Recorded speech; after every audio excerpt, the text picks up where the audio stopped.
Hello বন্ধুরা, কেমন আছেন? আজকে আপনাদের করে দেখাবো বাঁধাকপি তরকারি। তো এইভাবে বাঁধাকপি কুচিয়ে নিন ও আলু কেটে নিন এবং একটি কুকারে ঢেলে দিন, একটু নুন ছড়িয়ে দিন, নুনের সাথে একটু হলুদও দিন। হলুদ দেওয়া হলে জিরে ধনে গুঁড়ো দিন, কাঁচা লঙ্কা কুচি দিন, এবার একটু জল দিন। জলের পর বন্ধুরা মিষ্টি খেতে চাইলে একটু গুঁড়ো দেবেন, এরপর ঢেকে দিন। এরপর সেদ্ধ হয়ে এলে বাঁধাকপিগুলি একটি ফুটফুটো জাম বাটিতে ঢেলে দিন যাতে জলটি ঝরে যায়।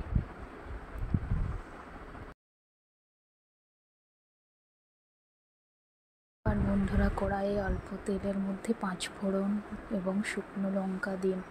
এবার ভালো করে ভাজা হলে তাতে মাছের ম্যাচ বা মাছের মুড়ো দিতে পারেন। আমার কাছে ম্যাচ ছিল তাই আমি মাছের ম্যাচটাই দিলাম। এরপর ভালো করে ভেজে অল্প পেঁয়াজ কুচি দিন। পেঁয়াজ কুচি বেশ ভাজা ভাজা হয়ে গেলে একটু রসুন কুচি দিন। এবার ভালো মতো লাল লাল হয়ে এলে আদা ধনে জিরে বাটা দিন। এরপর ভালো করে কষিয়ে নিন। এবার বন্ধুরা ভালো করে কষিয়ে একটু নুন হলুদ ও যে যেমন ঝাল খেতে পছন্দ করেন একটু লঙ্কার গুঁড়ো এবার ভালো করে কষতে থাকুন জল দিয়ে।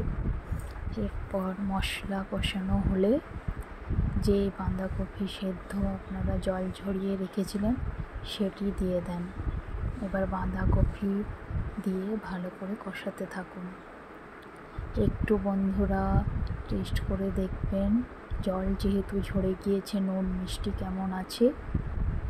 যদি ঠিকঠাক থাকে তাহলে দেওয়ার দরকার নেই, আর যদি মনে হয় একটু কোনো কিছু কম আছে তো দিয়ে দেবেন। আমার একটু মিষ্টি কম লাগলো তাই আমি আবার একটু গুঁড়ো দিলাম।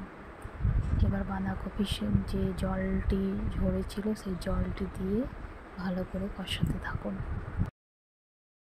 বন্ধুরা ভালো করে কষাতে থাকুন এবং কষানো হয়ে এলে উপর থেকে একটু ভাজা মশলা ছড়িয়ে 5 মিনিট ঢেকে ব্যাস নামিয়ে নিলেই রেডি বাঁধাকপি মাছের ম্যাচ দিয়ে তরকারি। এটা ভুললে চলবে না বন্ধুরা, শেষে আপনারা একটু ঘি কিংবা ভাজা মশলা কিছু একটু ছড়াতে হবে, তাতে বাঁধাকপির টেস্ট আরও দুর্দান্ত হয়।